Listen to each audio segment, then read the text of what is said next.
Hey guys, a couple of days ago I uploaded a video of me killing Consort Radahn in about 11 seconds and you guys loved it.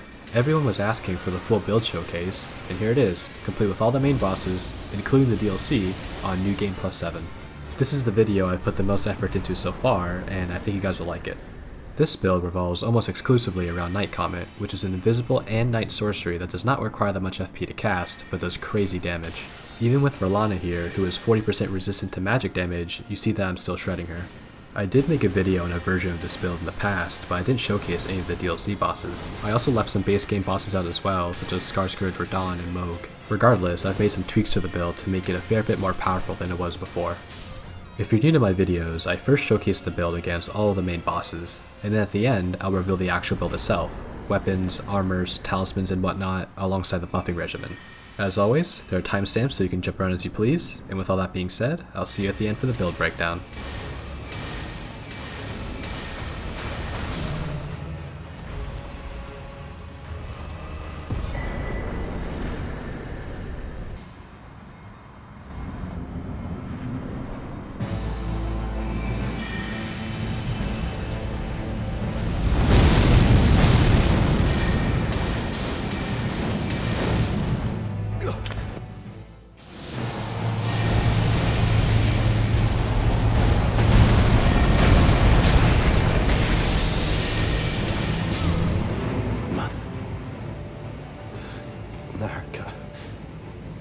A curse upon thee.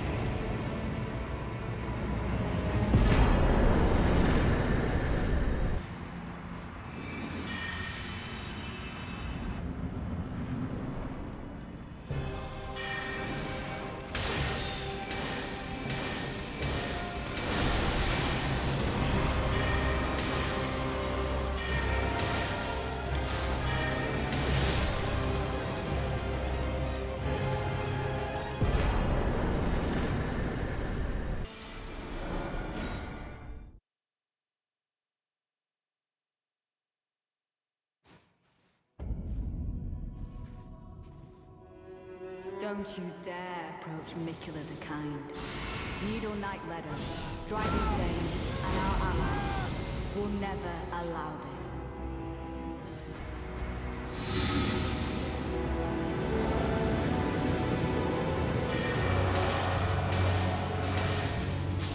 Mikula, please. Kind Mikula.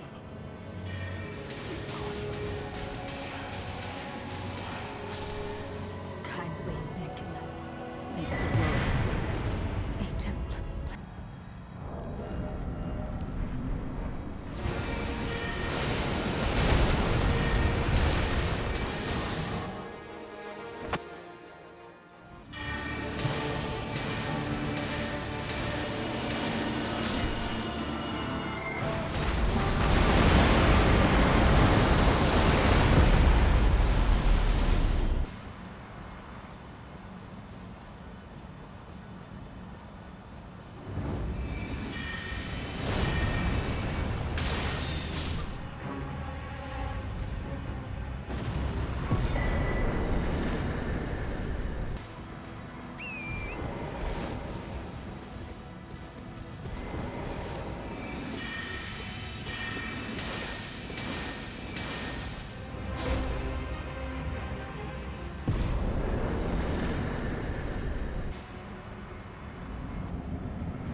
I am the Lord of all that is golden, and one day we'll return together to our home, bathed in rays of gold.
Not even you. A man cannot kill a god.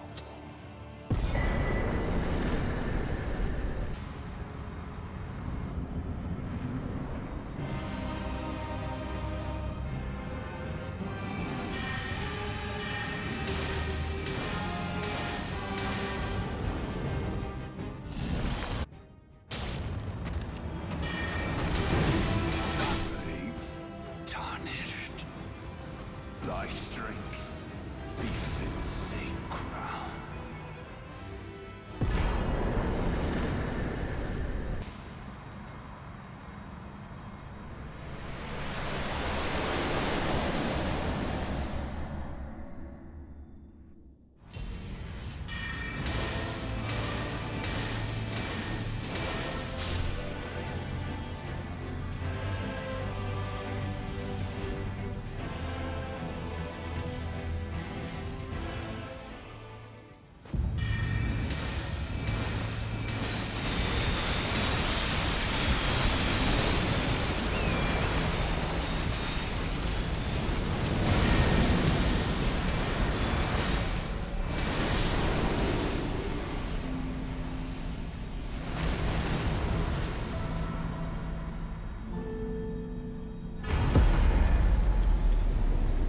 Alright, let's get into the build breakdown. For our main hand weapon, we'll be using the Prince of Death Staff. The Prince of Death Staff has the highest sorcery scaling out of any staff at 448, and it scales heavily with intelligence and faith. This is the staff we'll be using to cast our sorceries. In our offhand, we will use a Staff of Loss, which gives a 30% increase to invisibility sorceries. We use the Madding Hand to boost our attack power by 7.5% whenever we proc Madness, a seal of your choice so that you can cast buffs. We use the Poison Hand to boost our attack power by 7.5% whenever we proc Poison, and the Deadly Poison Perfume Bottle so that we can inflict poison on ourselves. For armor, we have the Mushroom Crown, which increases our damage by 10% whenever we proc Poison, and the Rakshasa Armor, Gauntlets, and Grease, with each piece increasing our attack power by 2%. For our talismans, we have the Aged One's Exaltation, which increases our attack power by 20% whenever we proc Madness, the Kindred of Rod's Exaltation, which increases our attack power by 20% whenever we proc Poison, the Magic Scorpion Charm, which increases our magic damage by 12%, and the Graven Mask Talisman, which increases the attack power of sorceries by 8%. In our Wondrous Physic, we have the Bloodsucking Crack tier, which increases our damage by 20%, and the Magic Shredding Crack tier, which increases our magic damage by 20%. For our spells and incantations, we have Golden Vow, which increases our damage by 15% and our damage negation by 10%, Hallow Shabriri, which increases our damage by 25%, Terra Magica, which increases our magic damage by 22.5%, Night Comet, Shard Spiral for the Elden Beast, and Comet Azor for the Fire Giant second phase. To buff, first swap your weapons to the Madding Hand and Seal of your choice, and one hand your seal. First, cast Golden Vow, and then cast Hallow Shabriri until you proc Madness. This will activate the effects of the Madding Hand and Aged One's Exaltation.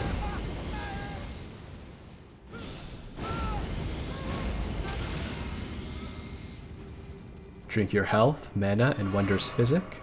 Then switch your weapons to the Poisoned Hand and the Deadly Poison Perfume Bottle. One hand the Deadly Poison Perfume Bottle and use its weapon skill. This will activate the effects of the Poisoned Hand and Kindred of Rod's Exaltation. You are now all set. Now, for the Consort Radahn fight, I did use a separate buffing strategy. This is because I'm not the best player, and even though beating him on New Game +7 with this build is fairly easy, doing so without getting hit is a lot harder. I want to highlight though that this is the only boss I use this buffing sequence for. Every other boss was beat using the buffs you just saw. Regardless, if this is a buffing sequence that you do want to do, try your best to follow along. Cast Golden Vow. Use Hallow Shabriri until you're one use away from proccing Madness.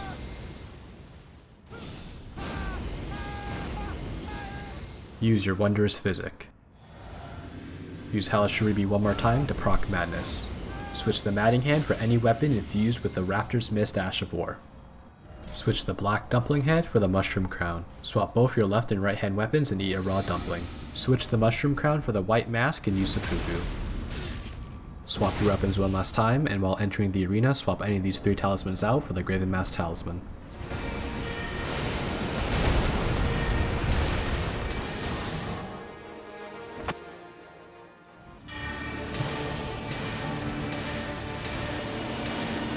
use the weapon infused with the Raptor's Mist Ash of War to dodge his attack.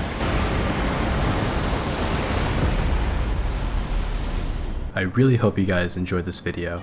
I put a lot of effort into making this, and it was my first time doing it, so it took a lot of time. Please let me know if you have any questions with the build. I genuinely try to respond to every single comment. It would also be greatly appreciated if you could drop a like or subscribe. I've only been in this Elden Ring scene for a couple of weeks, but it's a great community. I love you all. With that being said, till next time.